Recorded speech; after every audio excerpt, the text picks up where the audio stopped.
এক কাহিনী। ইমামে হুসেন চিঠি পড়তে লাগলেন। কোন কোন কিতাবের মধ্যে আছে হুসেনের কাছে কুফা শহর থেকে 250 চিঠি আসছে। কোন কোন কিতাবের মধ্যে আছে হুসেনের নামে কুফা শহর থেকে 1200 চিঠি পাঠাইছে। হুসেন আপনি মক্কা থেকে কুফা শহরে চলে আসেন, আমরা সকলেই আপনার হাতে ধরে বায়াত গ্রহণ করব। হুসেন এবার একটা সিদ্ধান্ত নিলেন, তোমার বংশ পরিবারকে ডাক দিয়ে একটা মিটিং করলেন। হুসেন বললেন, ও বাবারা, ভাইয়েরা, মায়েরা, কুফা শহর থেকে অনেক চিঠি আসতেছে, তারা নাকি আমি হুসেনের হাতে ধরে বয়াত করতে চাই, তোমরা কি আমার চাইতে দিবা কি না? তাম বংশ পরিবার ডাক দিয়া কয়, হুসেন গো, ও হুসেন, আপনারে ওই কুফা শহরে পাঠাইব না গো হুসেন।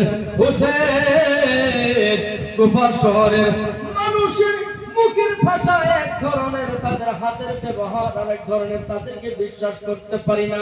হুসেন গো, তোমারে আমরা কুফা শহরে পাঠাইব না। হুসেন মনে মনে করে বললেন, তাহলে কি করা যাবে?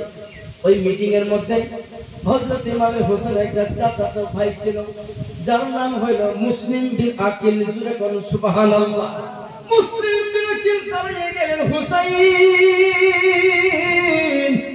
ও ভাই হুসাইন রে, তোমার নেতৃত্ব, তোমার হয়ে আমি মুসলিম আগে কুফা শহরে যাই। কুফা শহরের যদি হাল অবস্থা ভালো দেখি, কুফা শহরের যদি মাহলটা যদি ভালো দেখি, তাহলে তোমার আমি চিঠি দিয়ে অবগত করব। আমার চিঠি পাইলে তুমি কুফা যাইবা না, হইলে তুমি যাইবা না। এবার মুসলিম বিন আকিল কুফা শহরে যাওয়ার প্রস্তুতি নিলেন। আমার বাবারা রে, মুসলিম বিন আকিল কুফা শহরে যাওয়ার জন্য প্রস্তুতি নিলেন। হযরতে মুসলিম বিন আকিলের দুইটা সন্তান, মোহাম্মদ ইব্রাহিম, 7-8 বছরের বাচ্চা, তাদের মা ছোটবেলায় রেখে তাদের মা মারা গিয়েছে। মুসলিম বিন আকিলের সন্তানকে মুসলিম বিন আকিল মায়ের আদর দিয়ে বড় করেছে, অতি মহব্বত করে বড় করছে। 7-8 বছরের বাচ্চা মুসলিম বিন আকিল যখন কুফা শহরে যাওয়া প্রস্তুতি নিলেন, বাচ্চা দুইজন ছেলে, দুইজন এসে বাবার পাঞ্জাবি কোনা টানে ধরছে, বাবা গো, আপনি কুফাতে চলে যাবেন, আমাদেরকে রাইখা আমাদেরকে কে আদর করবে?